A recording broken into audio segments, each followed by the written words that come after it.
My name is Emily Harper, 35 years old, and I've spent my life proving myself to a family that never saw my worth. Until a crumbling house changed everything. You'd think I'd be used to their dismissals by now, but the sting of being left with a dilapidated shack while my brother inherited the family estate cut deeper than I'd admit. It started 2 months ago after my parents' funeral, a quiet affair with muted hymns and forced smiles. The will reading was held in a sterile lawyer's office, the air thick with anticipation.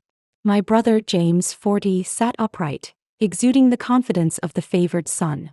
Mom and Dad, Richard and Margaret, had always groomed him to take over the Harper estate, a sprawling manor worth millions. I sat to the side expecting little, my hands fidgeting. When the lawyer, Mr. Simmons, read the will, the room shifted. To James Robert Harper, I leave the family estate and its holdings. A murmur of approval rippled. James nodded as if it were his due. Then, to Emily Claire Harper, I leave the property at 12 Oak Lane. The address meant nothing to me until I saw the photos. A sagging roof, broken windows, overgrown weeds, a house on the edge of collapse. James smirked. Guess you got the dud. Dad's voice echoed in my memory. James builds legacies. You play with paint. I forced a smile, grabbed the keys and left, the weight of their judgment pressing down. But something waited in that house. Something they'd never anticipate. Growing up, I was the odd one out in a family obsessed with status. James was the golden child, trained in finance and charm, destined for the estate. I meanwhile loved art and restoration, sketching old buildings and dreaming of reviving them. At 12, I begged Dad to let me fix a shed. He laughed. Leave that to the pros. Mom, Margaret, chimed in. Emily's just quirky. By 16, my passion was a family joke. James's business degree earned a toast. My art school acceptance got a shrug. I graduated top of my class at 22, but no one called. That silence fueled me. After art school, I moved to a small town taking freelance restoration gigs. At 25, I restored a Victorian porch for $10,000, but kept it quiet. Dad would have called it chump change. I worked late nights, researching techniques, securing contracts, building a portfolio no one cared to see. At 30, I started Harper Restorations with a $50,000 loan. My first big win, a $200,000 church renovation, succeeded, but I didn't share it. Mom's rare, "How's your little hobby?" texts were my only family tie. I recorded them, a silent record of their disregard. The will's aftermath was a blur. James texted, "Sell that dump, move to the estate." I declined, curiosity pulling me to 12 Oak Lane. The drive was somber, the house looming like a forgotten relic. Inside, the air was musty, floors creaked and wallpaper peeled. I explored, finding a loose floorboard under the stairs. Lifting it revealed a weathered envelope, my name scrawled in Dad's hand. I opened it, heart racing, and found a cryptic note. "Emily, the true value is hidden. Look deeper." No explanation, just a riddle. I saved it, a spark igniting. That night I couldn't rest. James's smirk, Mom's indifference, the family's approval of him replayed. I called my friend Lucy, a historian who'd supported my work, and unloaded. "Turn it into your strength," she said. "Dig in." I recorded it, her voice anchoring me. I returned to the house, starting repairs with $5,000, uncovering old woodwork and stained glass. Lucy suggested documenting it, and I launched a vlog, restoring my roots, teasing my find, its views hitting 200. I posted on LinkedIn, "Harper Restorations begins Oak Lane project," its views reaching 300, comments like, "Beautiful vision," boosting me. I saved them, my resolve growing. The next day I pushed forward. I hired a carpenter, investing $10,000, and secured a $50,000 grant for historical preservation, my project gaining traction. Lucy reviewed my recordings, urging a family update, and I drafted a message. I tweeted, "Rising from the rubble," hinting at family slights, its retweets hitting 350. Comments cheered, "Keep going." I saved them, my presence building. At a restoration expo, I connected with a mentor, Mr. Carter, who praised my approach. My vlog views climbed to 350, and I sensed a shift. My work was speaking, even if my family remained deaf. The tension began. James called, "That house is a liability. Join the estate." I stayed quiet, focusing on repairs, compiling my progress. The grant funded a $20,000 bonus for uncovering original beams, and I shared it on Twitter, its retweets hitting 600, comments lauding, "Restoration hero." I saved them, my credibility rising. The house's mystery lingered, but I planned my next step. A week later, James texted, "Family dinner. Prove your worth." His tone was mocking, my moment approaching. I arrived with my notes, nerves steady, ready to face their scorn. But what unfolded next would redefine everything. They wouldn't expect my discovery, and I was prepared to uncover it. The family dinner's tense silence still lingered as I drove away with Lucy, James's mocking tone and the cryptic note replaying like a puzzle I couldn't ignore. I woke each morning in the creaking house at 12 Oak Lane, the $50,000 grant framed beside a restored window pane, symbols of my hidden discovery and mounting family tension.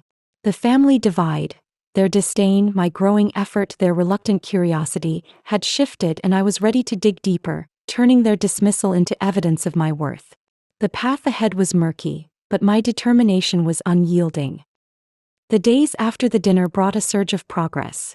Mr. Carter introduced me to an antiques dealer, securing a $75,000 contract to assess the house's potential, my project gaining momentum.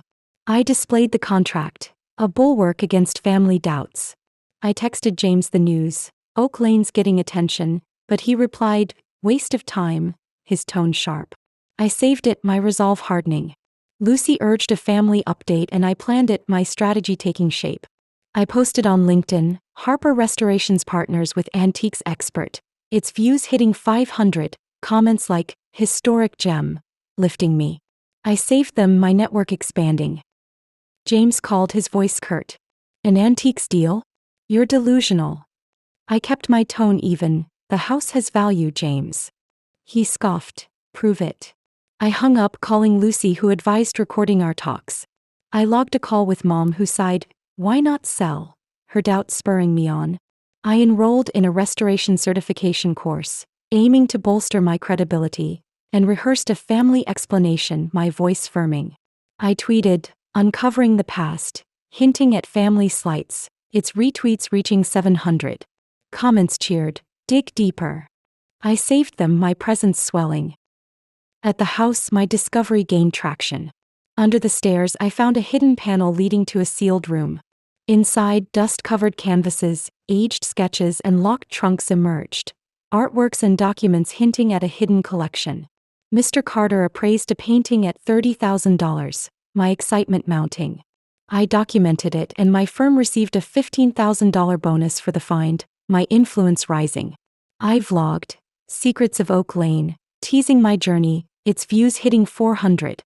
A collector, Mrs. Langston, offered a $100,000 deal for initial pieces, my reach widening, but I kept it quiet, a surprise to unveil later. The tension built. James texted, "Mom's worried. Clarify." I stayed silent, focusing on the room, cataloging items. The course earned me a certificate and I shared it on Twitter, its retweets hitting 1,000, comments lauding, "Restoration star." I saved them, my credibility mounting. Lucy invited me to a family brunch. "James wants proof." "Bring it," her tone curious, my moment nearing.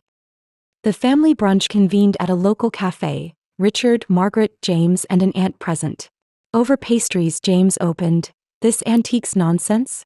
Still chasing shadows." Mom added, "Sell it, Emily." I stayed composed, presenting my tablet, $75,000 contract, $30,000 painting bonus. "The house holds more," I said. The room stilled and I played Lucy's voicemail, "Emily, you're onto something." Their expressions shifted, my case intriguing, but the full revelation hung unresolved. My discovery deepened. Mrs. Langston's offer rose to $150,000, and a historian confirmed the collection's potential, valuing it at $200,000.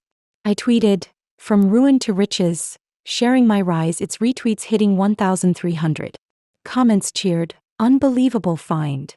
I saved them, my voice echoing. Lucy drafted a family acknowledgement, holding it as leverage. The brunch ended with Mom's tentative, "We didn't know," a fissure in their wall, but no full acceptance, leaving a gap. The next family gathering, a garden tea at the estate, loomed. I arrived with Lucy, my presence steady, dressed in a restored vintage coat. James greeted, Dad's curious, his tone softer. Mid-tea, Mrs. Langston announced, Emily's find could redefine history. The crowd hushed, James's table freezing. I smiled. Thank you, Mrs. Langston. The moment faded and I faced their stunned looks, James's furrowed brow, Mom's wide eyes. His dismissal had wounded, but this hinted at respect. The tea marked a pivot and I awaited their next move, apology or all, with cautious hope. They wouldn't expect my legacy and I was ready to restore it. The garden tea's stunned hush still echoed as I left with Lucy, Mrs. Langston's words and James's furrowed brow replaying like a rising storm. I woke each morning in the restored room at 12 Oak Lane, the $200,000 valuation framed beside a restored canvas, symbols of my hidden unveiling and shifting family tension. The family divide, their surprise, my growing authority, their hesitant shift, had reached a turning point, and I was ready to reveal my truth, turning their dismissal into a mark of respect. The path ahead was transformative, but my resolve was steel. The days after the tea brought a wave of validation. The collection's worth rose to $500,000, appointing me lead restorer, and Mr. Carter's network secured a $750,000 museum grant. I displayed the documents, proof of my worth. I texted James the update. The house is worth $500,000, but he replied, impossible, his tone skeptical. I saved it, my determination stealing. Lucy urged a family reconciliation and I planned it, my strategy advancing. I posted on LinkedIn, Harper Restorations leads museum project.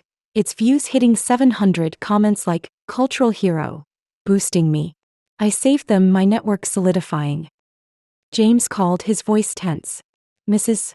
Langston mentioned a fortune. What's this? I held firm. The house hides a legacy, James. He paused. We need to see. I hung up, calling Lucy, who advised a public acknowledgement, and I recorded it, her voice steady. You're rewriting history. I studied art preservation, enrolling in a course, and drafted a reconciliation speech, my influence growing. I updated my Twitter, unveiling the hidden, hinting at family dynamics, its retweets reaching 1,500. Comments supported, show them. I saved them, my voice resonating. At the house, my unveiling deepened. A historian authenticated the collection, valuing it at $750,000, and my firm's portfolio hit $1 million. Mr. Carter praised, Emily, you're a pioneer, unaware of my family's past. I presented the valuation and my team earned a $50,000 bonus, my reach expanding. I vlogged, Legacy of Oak Lane, teasing my journey, its views hitting 600. Mrs. Langston connected me with a curator, Ms. Patel, who offered a partnership, my platform growing, but I held back the details, a surprise for later. The tension rose. James texted, Dad's furious. Meet us. I countered, with proof. He sighed, fine. I focused on the reconciliation prep, compiling my achievements, grant, valuation, bonus. The course earned me a diploma and I shared it on Twitter, its retweets hitting 2,000, comments lauding, restoration icon. I saved them, my reputation soaring. The reconciliation loomed and I arrived with my portfolio, nerves calm. The family reconciliation convened at a neutral hall, Richard, Margaret, James, and an uncle present. Over tea, James opened, this museum talk is absurd. You're no expert. Mom added, sell it, Emily. I stayed composed, presenting my portfolio, $750,000 valuation, $50,000 bonus, diploma. This is my legacy, I said. The room tensed and I played Lucy's voicemail. Emily, you're a trailblazer. Their faces shifted, my case clear, but the full acceptance remained out of reach. My unveiling spread. Ms. Patel backed a $1 million restoration fund, and my firm was shortlisted for a $2 million project, my earnings peaking. I tweeted, from ruin to renown, sharing my rise, its retweets hitting 2,800. Comments cheered, you're extraordinary. I saved them, my voice a beacon. Lucy drafted a family apology, holding it as leverage. The reconciliation ended with James's reluctant, we didn't see this, a crack in his pride, but no full resolution, leaving a void. The next family event, a heritage gala, became my stage for closure. I arrived with Lucy, my presence firm, dressed in a restored gown. James greeted, Dad's impressed. his tone softer. Mid-gala, Ms. Patel announced, "Emily's collection reshaped our heritage." The crowd paused, lights glowing. I smiled. "Thank you, Ms. Patel." The moment ended and I faced their awed stares. James's nod, Mom's tears. His dismissal had hurt, but this promised dignity. The gala marked a turn and I awaited their next move, full respect or amends with cautious hope. They wouldn't expect my dominion and I was ready to claim it. The Heritage Gala's odd silence still lingered as I drove home with Lucy, Miss Patel's words and James's respectful nod replaying like a hard-won triumph. I woke each morning in the transformed 12 Oak Lane, the $2 million project framed beside a restored masterpiece, symbols of my journey from ruin to legacy. The family divide, their acceptance, my undeniable success, their quiet retreat, had reached its end, and I was ready to cement my dominion, turning their dismissal into a source of pride. The path had shaped me and my strength had prevailed. The days after the gala brought a flood of achievement. The city named me Heritage Preservation Lead with a $1.5 million salary, and Miss Patel's funds secured a $4 million restoration grant. I displayed the offers, proof of my worth. I texted James the news, "I'm leading preservation," and he replied, "Incredible," a rare warmth in his words. I saved it, my hope solidified. Lucy suggested a family celebration and I organized it, my victory complete. I posted on LinkedIn, "Appointed Heritage Lead at Oak Lane," its views hitting 1,200, comments like, "Inspirational rise," lifting me. I saved them, my network a stronghold. James called, his tone softened. "Mom wants a celebration. Will you join?" I smiled, "Yes, James." Dad texted, "We were wrong, Emily. Our bond mending." I called Lucy, who cheered my assent, and I recorded it, her voice joyful, "You've redefined us." I launched an art scholarship donating $100,000, my success extending outward. I updated my Twitter, "From ruin to reign," sharing my rise, its retweets hitting 3,500. Comments cheered, "You're a legend." I saved them, my voice a beacon. The family celebration convened at a restored Hull, Richard, Margaret, James, and relatives present. Over dinner, James opened, "We misjudged you, Emily." Mom added, "We're proud." I stayed calm, presenting my portfolio, $1.5 million role for $1 million grant scholarship. "This is my legacy," I said. The room warmed and I played Lucy's voicemail, "Emily, you're a pioneer." Their eyes glistened, my case undeniable. The next heritage event became my stage for closure. I arrived in a restored gown, my presence commanding. James toasted, "To Emily, our restorer," and Dad nodded, "We're in awe." Mid-event, Ms. Patel spoke, "Emily's legacy saved our history." The crowd paused, lights bright. I smiled, "Thank you." The moment ended and I faced their proud stares. James's handshake, Mom's tears. Their dismissal had scarred, but every restoration, every sorry, every dollar earned had healed it. My fight was about honoring my truth, not breaking them. If you face neglect, this is for you. Build your own legacy. Share below. Subscribe to Revenge Tempest for more triumph tales and hit the bell for updates. Until next time, restore your future.